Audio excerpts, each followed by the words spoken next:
Hello dear friends, this is your personal English coach, Professor DC, and in this video we will be understanding a chapter written by V.S. Naipaul. This is called B. Wordsworth.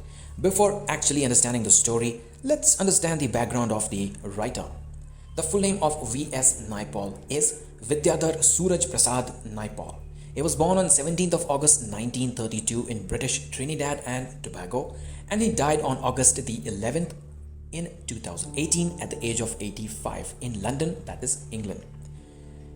By occupation, he was a novelist, a travel writer, which means whichever places he visited, he used to write about them, and an essayist. He was a British citizen. If we talk about some of his famous works, they are A House for Mr. Biswas, In a Free State, A Bend in the River, and The Enigma of a Rival. Having known about the writer, let's begin understanding this chapter. Those of you who want to understand this chapter in Hindi, check out my video before this one. I have explained the same chapter in Hindi in very easy and simple language. That video is just of 25 minutes. It is a time saver and it will immensely help you. Those of you who want to understand in English, stay with me. On my screen, you can see the original chapter on the left side with the meanings of difficult words on their right to make it very easy for you to understand. In my Hindi version, I became a little boy and explained the chapter as if the little boy was talking to the reader. But in my English version, in this video, I will be explaining the chapter in third person. Alright, let's get started. So first question that you should have in your mind is, why such a title? What is it about this chapter that the writer thought of noting it down? So when V.S. Naipaul was a kid, was a little boy, and when he lived in the Miguel Street, he had some confrontation with a poet called B. Wordsworth. And the confrontations, the talks, the discussions and the events were fascinating, and that's the reason V.S. Naipaul thought of penning it down. And here we are with his memories. So let's get started. The chapter begins with the incidents happening at Miguel Street, where V.S. Naipaul as a kid stayed with his mother. In Miguel Streets, there used to be some beggars that used to visit some hospitable houses, which means those houses in which they thought they would get something useful. Now some beggars required food, some beggars required money, so on and so forth. Now they would visit this street and enter the houses or knock the doors of those houses wherein they anticipated some good help. And obviously V.S. Naipaul's house was one of them.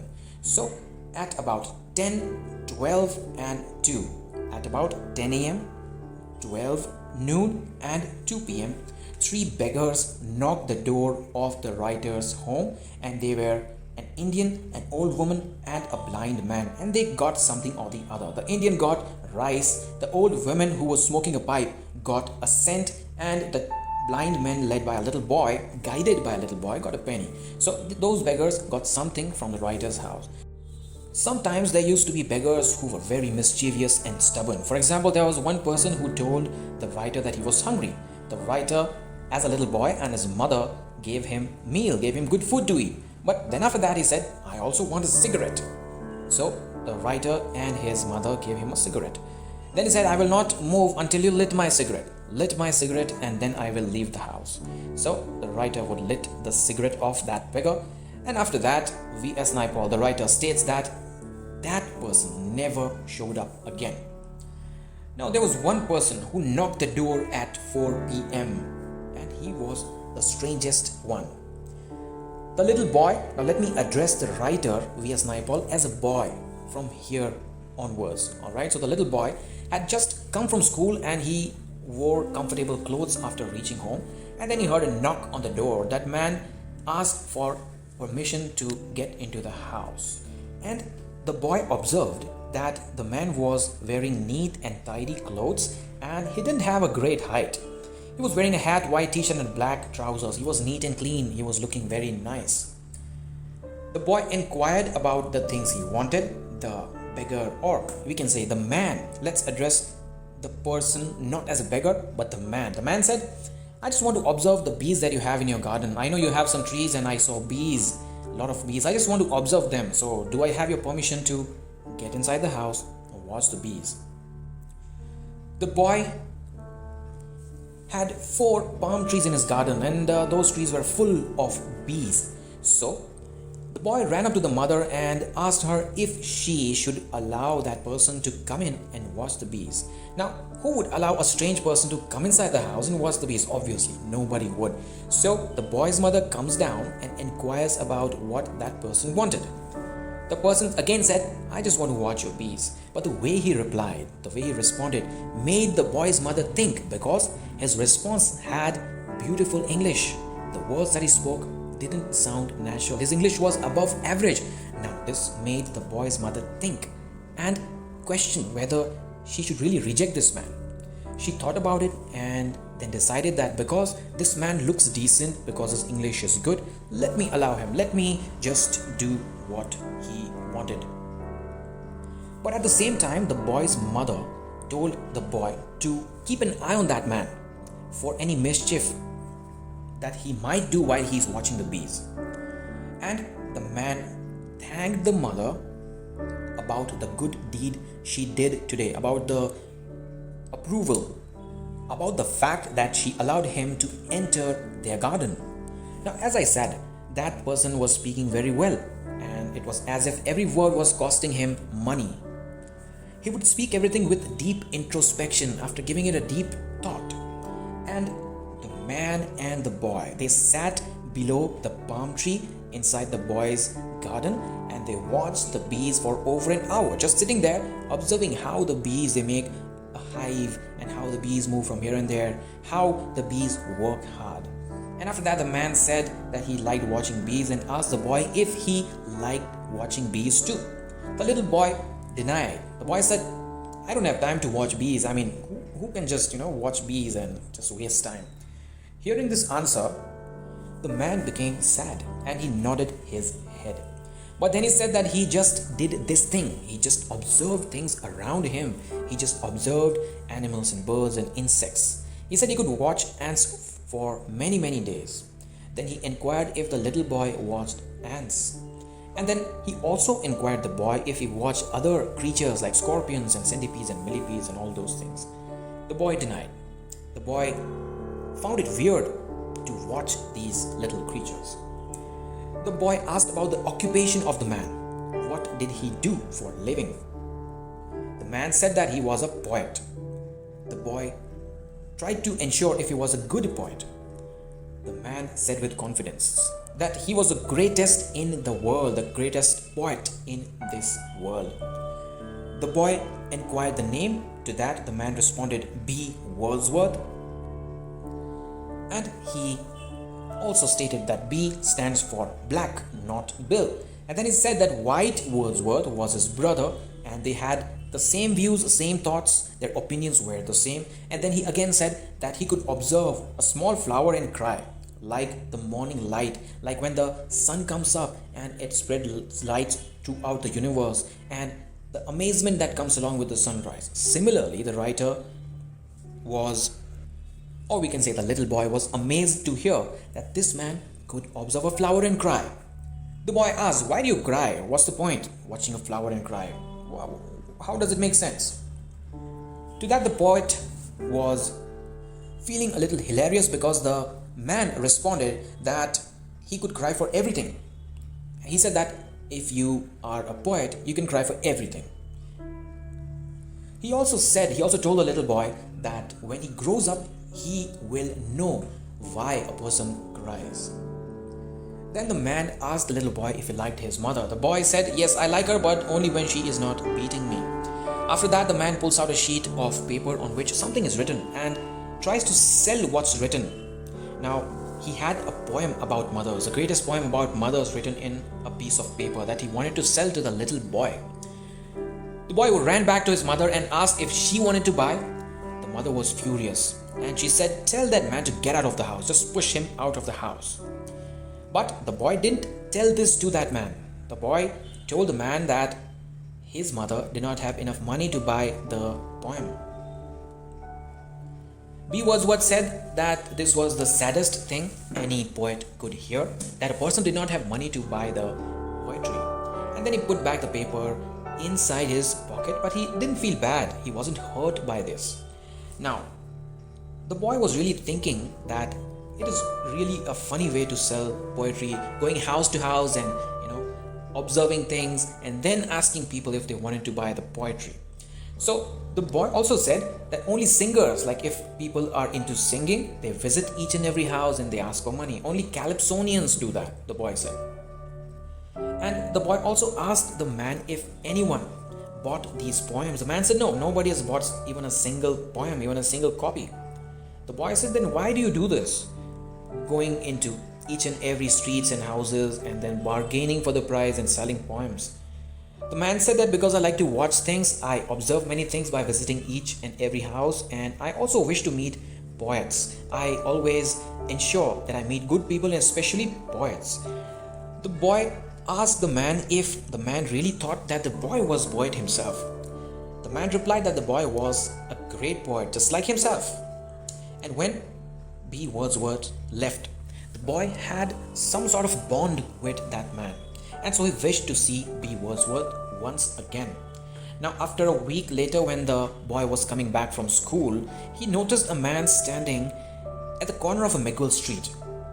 And then the man told the little boy that he had been waiting for a long time to see the boy.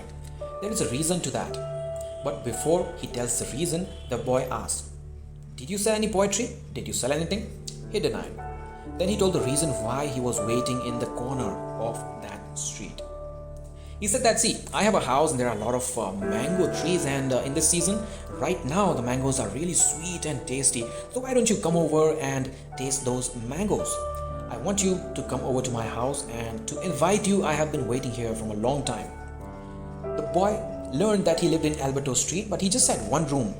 And in the center of the land that he had, there was just this one room house that he lived in. And the boy also observed that around his house there were a lot of plants and trees and a lot of greenery. And the boy noticed that there was a big mango tree. There was also this coconut tree and plum tree. And the boy felt as if the place was wild because there was so much greenery near the poet's house, near the room, that it felt as if the poet's house was not in the city at all. The house was somewhere far away in the remote area, and on top of that, one could not see the tall buildings in the same street. The trees and plants were that high. And the boy found that the poet was right. The mangoes were really tasty, so the boy had 6 of them. But unfortunately, the boy stained his shirt while eating mangoes with all his might and delight. When the boy came back, of course, he went to the poet's house uninformed. He did not inform his mother that he was not coming back from the school. He was going to the poet's house. When he came back home, his mother was furious and scolded him and asked him to get a whip. Now, whip is a thing that you beat somebody with. Okay, it's like a stick, like a long stick, and you beat a person or a creature with that. So the boy's mother beat him up with that stick so much that the boy not only started crying but started bleeding from his nose. The boy swore that he would never come back to his house. So he went again to B. Wordsworth's house, and B. Wordsworth said, "Let's go for a walk. Stop crying, let's go for a walk." The boy stopped crying, and still he was taking small breaths. They walked down all over from St. Clair Avenue to the Savannah, and then they walked to the race course. So what happens after that? The poet asks the boy to lie down in the green grass and just observe the sky for some time. And the boy exactly did what the poet said. The boy initially felt like nothing, but gradually he felt awesome, he felt great, and the boy forgot about his anger and tears and the fact that he was recently beaten up by his mother. The boy told the poet that, "I'm okay now, I'm alright." And when the poet heard that, the poet started sharing the names of the stars and constellations that they saw lying down in the green grass. He talked about Orion the Hunter and a lot of other constellations. But the boy didn't really seem to remember many of them. He only remembered Orion the Hunter. He could even identify that constellation easily. Soon after that, there was this policeman who was patrolling, and he he turned his flashlight on and threw the flashlight on the faces of the boy and the poet and inquired what they were doing here. The policeman said, "What are you doing here? What are you two doing here?" B. Wordsworth, as we know, is a poet, gave a nice answer and a very tricky answer. He said, "I have been asking this question from the last 40 years. What am I doing on this planet? What is my purpose?" It seemed that the boy and the poet had become very close friends. The poet told the boy that he should never ever tell anyone about the poet himself and the nice trees that he had in his garden. And because there's just a little boy, the poet told the boy that if he in case told anyone about it, then he would know because he is a poet. Now, obviously, the boy is innocent, so he would believe anything that the poet said. The boy kept the promise and gave him his word. The boy seemed to love the poet's room. Why? Because not many things were established, not many things were placed in that room. There was very little furniture and it looked clean and healthy, although it was just a one-room house. But at the same time, it was very lonely. There was nobody to talk to, nobody to hang out with. And then the boy thought and asked, "Why is there so much greenery? Why don't you weed out the unwanted plants? Why don't you cut down the unwanted trees? Your place is so moist because of all these plants and trees. Why don't you cut down the unwanted trees?" The poet replied by telling him a story that there was a boy and a girl. They fell in love, they got married, and the girl became pregnant. The girl informed the husband that there was this child that they were going to have. And coincidentally, boy and a girl were poets. The boy loved words and the girl loved nature. The girl loved plants, trees, and fruits and flowers. Unfortunately, the girl dies, and because of that, the child which was gonna enter the earth also dies in her stomach. And thereafter, the boy decides that he would never ever touch anything in the garden because the girl loved it. And therefore, the boy never really touched anything or never really weeded out the plants. This was the poet's answer to the little boy. The boy looked at the poet, and as he told his love story, the boy noticed that the poet was feeling sad, and at the same time, the poet was feeling older. He was gaining some weakness. But the boy, even when he is small, understood this story very well. This became a usual trend. The poet and the boy, they used to take walks together. They walked down to the botanical and the rock gardens. They climbed the Chancellor Hill in the late afternoon, and till the night they used to be together. They used to see how darkness was engulfing the place, and how as soon as the darkness fell, the lights were being turned on in the ships as well as in the houses of the city. It looked as if the poet was very excited about this little boy, because whatever he did with this boy was as if he did for the very first time. He did as if he was following some ritual inside the church, and he would inquire the boy if he wanted to eat ice cream, and if in case the boy said yes, then he would become serious and start doing arrangements to get an ice cream, although he didn't have much money. But even then, he would get inside the shops and try to bargain about the cost of the ice cream, and somehow he would get those ice cream. All of a sudden, the life of the boy became exciting, became curious, became fascinating because of this poet's presence, because of B. Wordsworth's presence. And one day, the boy told the boy that he had a great secret which he wanted to share with the boy. The boy became excited.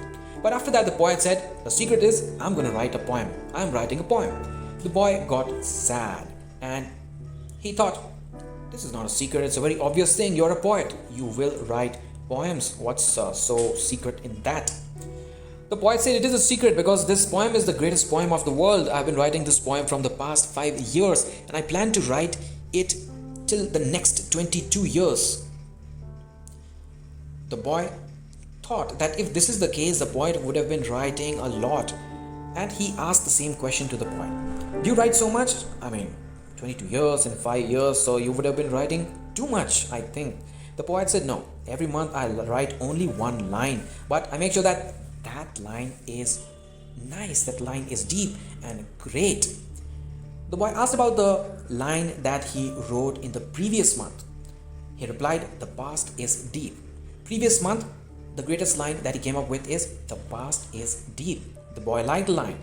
The poet said, "Whatever experiences I have in that particular month, I boil them down to one single line. All my experiences, I put it in one single line and append it to my poem. And likewise, I'm going to finish my poem in the next 22 years. And I assure you that this poem will be sung to the humanity. This poem will be the greatest poems of all time because it has my experiences."